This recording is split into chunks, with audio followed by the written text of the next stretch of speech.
Congress agenda anti Hindu agenda. ఇలా 2014 లోపల మతహింస నిరోధక చట్టం పేరు మీద ఒక చట్టం తేవాలని సోనియా గాంధీ నేతృత్వంలో ఉన్నటువంటి యూపీఏ 2 ప్రభుత్వం ప్రయత్నం చేసింది.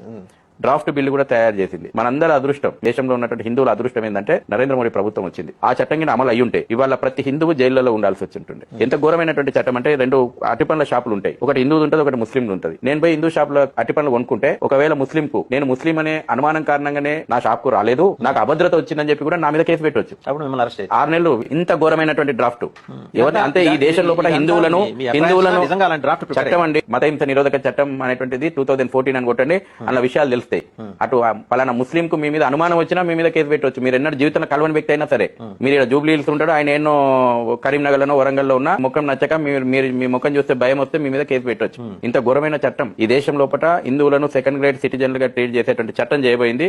ఈ దేశంలో ఉన్నటువంటి హిందువుల అదృష్టము నరేంద్ర మోడీ గారి ప్రభుత్వం వచ్చి ఆ చట్టం కార్యరూపం దాల్చలేదు.